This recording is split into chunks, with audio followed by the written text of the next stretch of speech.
To-Do est un outil de la famille Microsoft pour la gestion des tâches. Simple et facile à utiliser, il est disponible sur la plupart des postes. On peut démarrer To-Do de 4 façons. Par son icône sur la barre des tâches, on peut se rendre sur son portail Office 365 à l'adresse www.office.com. On se logue avec notre courriel et notre mot de passe.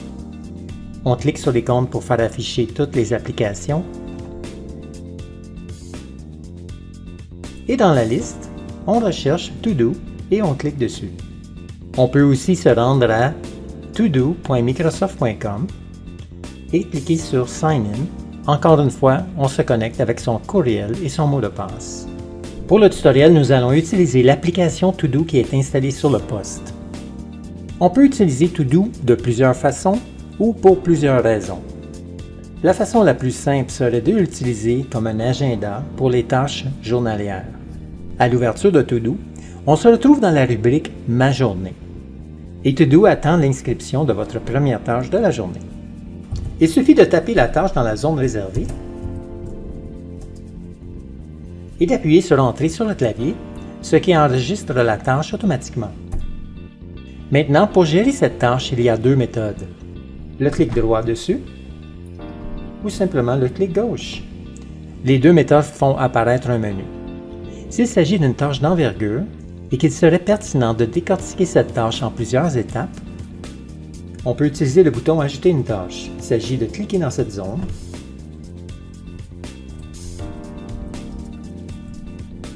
d'écrire la première étape, appuyer sur « Entrée » et ainsi de suite avec les autres étapes sous-jacentes. On peut insérer un rappel à cette tâche selon une liste prédéterminée ou un rappel personnalisé. On peut inscrire une date d'échéance, encore une fois selon une liste, ou une date personnalisée.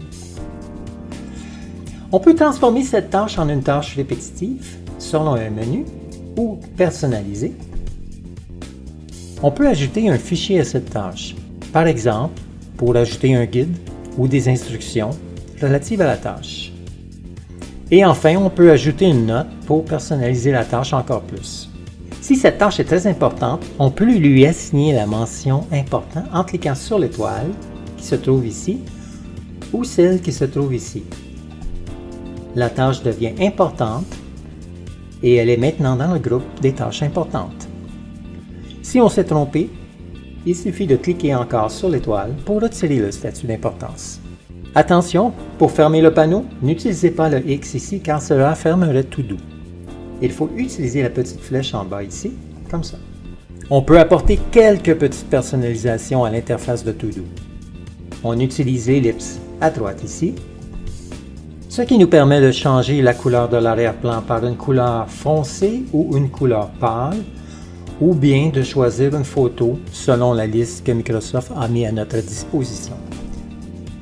Sachez par contre qu'on ne peut pas ajouter de photos personnalisées pour le moment. Attention, ce menu ici ne s'adresse pas au thème, mais réellement à la tâche. Le bouton « Imprimer cette tâche » sert à imprimer la liste de tâches, tandis que le bouton « Envoyer la liste par email » ouvre une boîte Outlook pour envoyer la liste de tâches à quelqu'un. On peut aussi épingler To-Do à l'écran d'accueil. On a la fenêtre de confirmation et ceci épingle To-Do à l'écran d'accueil qui est disponible en cliquant sur le bouton Windows, ce qui fait apparaître le menu d'accueil et voici l'icône de To-Do. To-Do est spécialement utile dans la gestion de projets. Supposons un projet pour la création d'une brochure. Pour créer un projet, on peut utiliser l'outil d'ajout de groupe. En cliquant sur cet outil, je crée mon projet.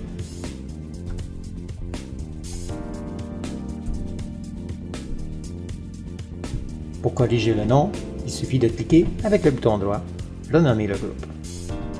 Le but d'avoir un projet, c'est d'inclure des listes de tâches. Alors, je vais créer une nouvelle liste de tâches.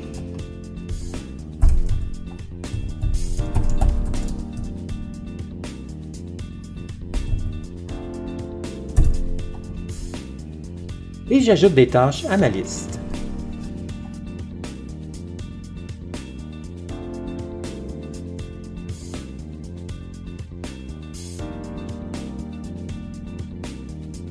ainsi de suite.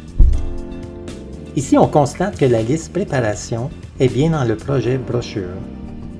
Une fois que votre liste est créée, il y a des outils pour la modifier.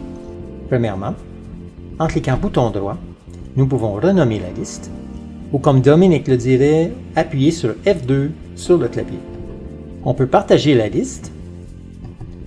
En cliquant sur Partager, nous avons la possibilité d'obtenir un lien d'invitation. Pour le moment, pour une raison, l'invite par courriel ne semble pas fonctionner.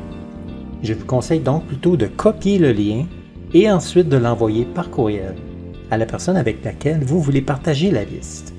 Nous pouvons déplacer la liste vers d'autres projets. Tout comme on l'a vu tantôt, on peut imprimer la liste ou l'envoyer par courriel, l'épingler à l'écran d'accueil, ce qui revient à la même chose que ce que nous avons fait tout à l'heure. Ou nous pouvons dupliquer la liste. Dupliquer la liste peut être intéressant si cette liste consiste en étapes préparatoires qui sont réutilisables, telles que pour la préparation à un webinaire par exemple. Une fois la liste dupliquée, elle peut être réutilisée dans un webinaire futur avec les nouvelles tâches qui lui sont pertinentes. Nous avons vu qu'on peut déplacer la liste par le menu, mais on peut aussi déplacer la liste en la tenant avec le bouton droit et la déplacer dans un autre projet. Par exemple, la liste concernant l'installation d'une imprimante peut être déplacée dans le projet brochure. On peut aussi corriger le nom de la liste en cliquant ici et ainsi faire la correction. Notez qu'on peut personnaliser l'icône de la liste en ajoutant un emoji. Ceci est utile pour reconnaître la liste plus facilement. Voici comment déplacer la liste avec le menu. Bouton droit, déplacer la liste vers brochure. Nous voyons donc que nous avons 3 listes dans le projet brochure. Et bien sûr, pour supprimer une liste, bouton droit, supprimer la liste. De la même façon, pour supprimer une tâche, bouton droit, supprimer la tâche. Notez que lorsque vous écrivez une tâche,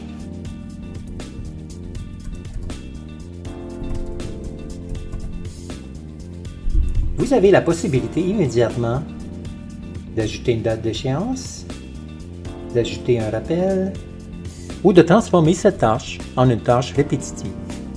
Voici ce qui se passe lorsque nous inscrivons une date d'échéance. Elle devient visible ici même. Et si j'inscris un rappel à cette tâche, cela devient visible ici aussi. Notez que la date d'échéance et les informations de rappel sont donc visibles ici. Évidemment, le but ultime d'une liste de tâches est l'accomplissement de ces tâches. Donc, pour gérer l'accomplissement, il suffit de cliquer sur le cercle, ce qui fait entendre une petite cloche et inscrit la tâche comme terminée. Pour le modifier, s'il y a eu erreur, on reclique sur le cercle. Une tâche peut être facilement déplacée dans une autre liste de tâches en cliquant et maintenant enfoncer le bouton gauche et ainsi glissant la tâche dans un autre endroit. La tâche se retrouve dans l'autre liste de tâches. Notez qu'il y a 2 groupes par défaut dans To-Do. Ils ne peuvent pas être effacés ni modifiés. C'est le groupe Ma journée et le groupe Important. Nous avons vu tantôt que la mention Important, qui est ajoutée à une tâche, va créer une entrée dans ce groupe. Voici comment on pourrait utiliser To-Do avec des projets tout en maintenant un agenda journalier. J'entre toutes les tâches de la journée et certaines de ces tâches sont en relation avec des projets en cours. Je pourrais aussi bien déplacer ces tâches dans les projets en cours, mais noter qu'elles restent toujours dans ma journée. Par contre, la mention projet photo vient d'apparaître. C'est donc que cette tâche existe à la fois dans ma journée et dans le projet photo. Attention, on ne peut pas retirer cette tâche en cliquant sur supprimer. Cela supprimerait la tâche entièrement de To-Do.